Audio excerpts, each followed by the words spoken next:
နံပါတ်1ပါဖေရ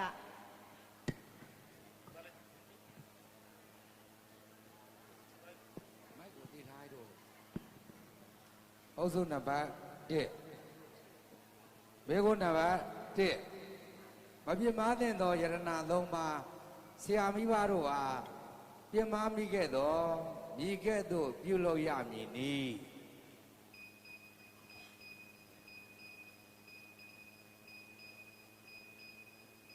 မပြစ်မှားတဲ့သောယရဏသုံးပါးဆရာမိဘတို့ဟာပြစ်မှားမိခဲ့သောမိခဲ့သို့ပြုလုပ်ရမည်နီကတော့ဝင်ရှာတောင်းမှရမှာပဲဖေရ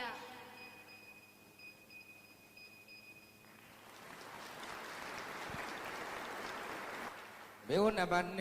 1သန္တရာမဆုံးမရှင်ဘဝတစ်ခုခု၌အကျိုးပေးမိကံကိုမြည်သည့်ကံဟုခေါ်သည်။အပရာပရိယဝေဒနိယကံပါဖေရ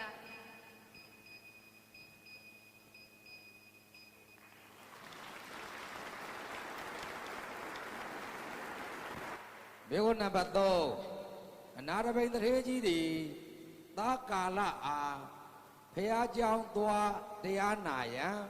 ဤကဲ့သို့စီယုံခဲ့သည်ဝေပေးရစီယုံခဲ့ပါတယ်ဖေရအနာရဘိန်တထေးကြီးသည်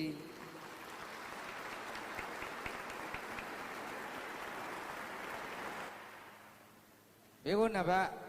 4နောင်တတဖန်ပူပန်ခြင်းသဘောသည်မြည်သည့်စေတသိက်ဤသဘောဖြစ်သည်ကိုကုဆာပါဖေရ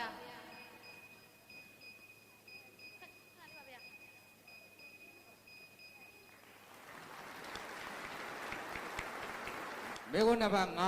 5အလောင်းတော်သည်ဇတိလရှင်ရသေးဖြစ်စဉ်ကမြည်သည့်မြတ်စွာဘုရားထံတော်မှ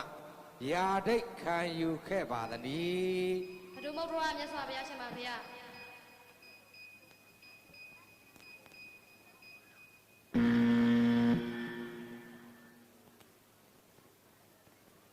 ဘေကုဏဘတ်6ဘေရောမာယာဒေဝီသည်သားတော်ကိုမြင်နိုင်တော်လဲသားတော်သည်အမိအား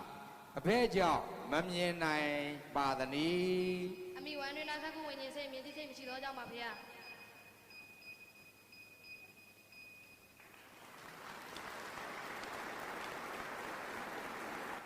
ဘေကုဏဘတ်ခွန်အလောင်းတော်သိတ္တရသည်အာလာရဂိုင်းဆရာကြီးထံမှ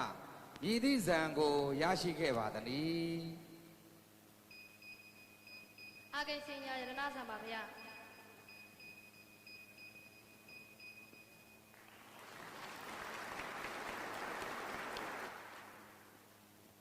ဘေကုဏဘတ်8ဗတ္တဝဂိညီနောင်သုံးကျိတ်တို့သည်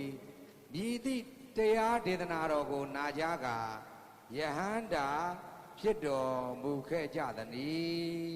နာမတက်ကတရားဒေသနာပါဖေရ